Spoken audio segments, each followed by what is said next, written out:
अभी तक आपने इंसानों के आधार और हेल्थ कार्ड के बारे में सुना होगा, लेकिन शायद गौवंश के आधार कार्ड के बारे में नहीं सुना होगा। हम बात कर रहे हैं डिजिटल इंडिया की, इस डिजिटल गौशाला की, जिसमें गौवंश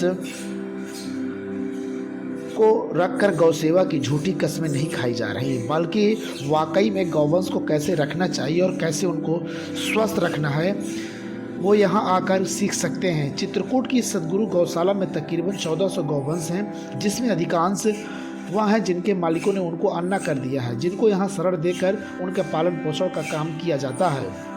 इतना ही नहीं, यहाँ हर एक गौवंश का डिजिटल आधार कार्ड बनाया जाता है, जिसमें गायों के जबड़े का फोटो लेकर उनका सभी डाटा सॉफ्टवेयर फीड किया जाता है, जिसके बाद यहाँ एक क्लिक में गायों के जबड़े का स्कैन करके उनका पूरा डाटा देखा जा सकता है। इस डिजिटल आधार कार्ड में गायों का नाम, लंबाई, चौड़ाई, वजन, पूर्व में कौन कौन सी बीमारियां और कौन कौन सा इलाज दिया गया है इत्यादि पूरा डाटा मौजूद है।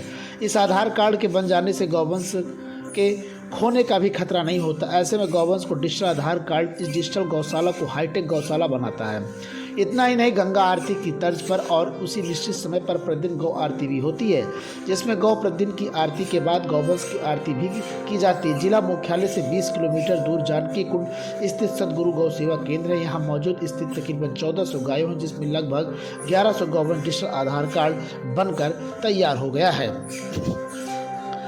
इंसानों के बारे में सब कुछ सुनते हैं, लेकिन डिजिटल इंडिया के आगे गौओं सेवा को भी लोग आधार कार्ड बनाना शुरू कर दिए हैं। चित्रकूट में काफ़ी दूर दूर से लोग देखने जरूर आते हैं। वहाँ पे गायों की जो दशा हमने देखी, तो हमने लगा कि उन लोगों से पूछा कि गाओ ये गया क्यों आप लोग सेवा नहीं करते? तो बोले हम लोग के खुद को खाने के लिए नहीं है, न चारा पानी है, तो हम नदी किनारे पानी पिलाने ले जाते हैं।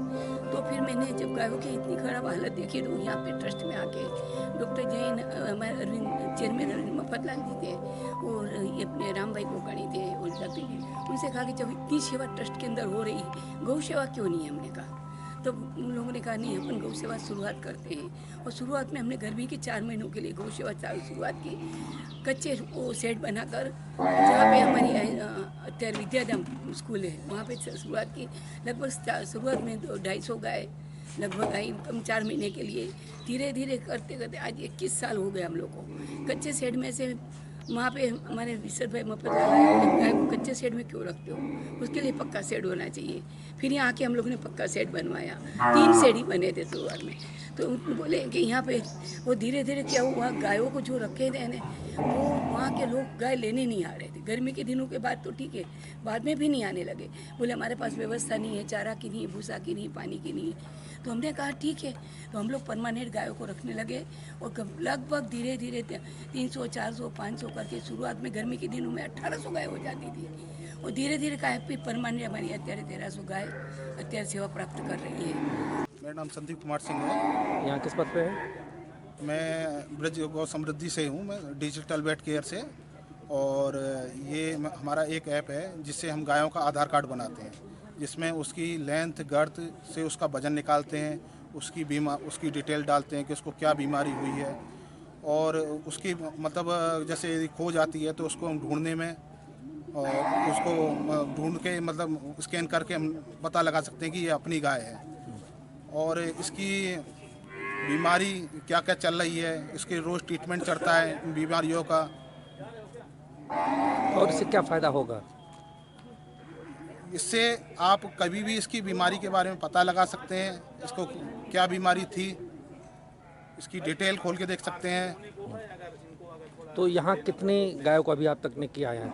मैंने अभी यहाँ 1100 गायों को किया है। इस ऐप का क्या नाम है? मेरा नाम संदीप कुमार है। ऐप का क्या नाम है? जो ऐप डिजिटल वेट केयर के नाम से है। तो क्या अभी पहली यहीं से शुरुआत हुई है क्या और भी कहीं? नहीं, ये हमारे 9,000 तक रजिस्ट्रेशन हो चुके हैं गायों के। पूरे प्रदेश में या देश में? नहीं, ये अभी यूपी में है, और ये एमपी में है, दिल्ली में किया था, और हरियाणा में किया है। तो क्या अभी तक सरकारों ने क्या इसका कोई पहल की है क्या? सरकारों पे इसका यूपी गवर्नमेंट से बात चल रही है, एमपी गवर्नमेंट से बात चल रही है इनको अभी अपनाने के लिए, और छत्तीसगढ़ में चल रही है इसकी बात। तो आपको क्या लगता है, जिस तरीके से सन्ना मवेशी सड़कों पर रहता है, अगर सरकार इसकी शुरुआत कर देती है तो कितना फ़ायदा होगा इससे? सरकार को फ़ायदा होगा, जैसे लुटेरे लेके जाते हैं काटने वाले कट्टी घर में काटने के लिए, और ये उसको बांध लेते हैं। यदि उनका रजिस्ट्रेशन होता है तो उनको स्कैन करके पता लगाया जा सकता है ये गाय कहाँ की है, कौन सी जगह की है।